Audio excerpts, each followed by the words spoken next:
συνεχίσουμε με το σκοπό του Κοφόγλη, είπατε. Ωραία. Τον οποίον τον έχει δισκογραφήσει ο Κώστας και το τραγούδισαν από παρακάτω. Ο Αχιλλέας το τραγούδισε με τον Κουρτίδη μαζί ή μόνο ο Αχιλλέας? Αυτός ο Αλέξης Μαρκάρης το είπε αυτό. Α, συγγνώμη. Αυτό ο Αλέξης Κοφόγλη δεν τον έχω ηχογραφήσει εγώ. Απλώς όχι.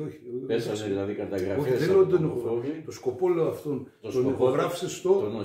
Τον ηχογραφήσαμε μέσω τηλεφώνου από τον Χαλκίδη το Γιάννη. Ποιος είναι λιράρης και τραγουδιστής από το χορδοκόπη Καβάλας. Είναι κουμπάρος του Σιλβιαρίου του Παναγιώτη. Τον βάλαμε με ένα Walkman για να φανταστείτε δηλαδή τις εποχές λίγο για να καταλάβει ο κόσμος τι γίνεται. Βάλαμε τα τηλέφωνα εκείνα τα παλιά. Κολλήσαμε δηλαδή στο Walkman για να τραβήξει τον ήχο. Ακουστικό για να τραβήξουμε τον ήχο, να καταλάβω τη μελωδία και από εκεί. Γιατί έπρεπε να πάμε στο χορδοκόπη να το ηχογραφήσουμε και να γυρίσουμε. Ενώ η τεχνολογία. Η τεχνολογία δεν σε το ηχογραφήσαμε μέσω τηλεφώνου και μετά το κάναμε με τον Αλέξη του Βαρχαρίου. Ο Κοφόγλης επομένως είναι ο Κώστας ο Ξανθόπουλος. Ο Κοφόγλης είναι ο Κώστας ο Ξανθόπουλος, τον οποίο και εγώ τον άκουσα από κασέτα. Τι καταγωγή έχουμε εδώ? Ματσουκάτης. Ξέρουμε ακριβώς, όχι? Δεν θυμάμαι. Ωραία. Αυτό είναι εύκολο να το βρίσκουμε. Ωραία. Άρα θα πούμε στην Καβάλα έζησε. Ναι. Και ο σκοπός που θα κάνουμε τώρα εμείς θα αποδώσουμε. Το Κοφόγλη είναι, ας πούμε, ο χαρακτηριστικός δικός του, Ναι, επειδή ναι. Και θα πούμε τα αντίστοιχα, ας πούμε, που έλεγε αυτός. Τα γράφη που ακούσαμε.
δώστε με νεράκι και ένα νερό κρύο, δώστε με νεράκι και ένα νερό κρύο, σ' αρχίνω να τραγωδώ, λέλεγω σας από λίγο, σ' αρχίνω να τραγωδώ, λέλεγω σας από λίγο, και με τζεμπο κείμελον το καπακαλάτεν, και με τζεμπο κείμελον το καπακαλάτεν, τελούν η καρδιά μαλά μας αρνιμπουλίντες ο χαλκομάτεν, τελούν η καρδιά μαλά μας αρνιμπουλίντες ο χαλκομάτεν.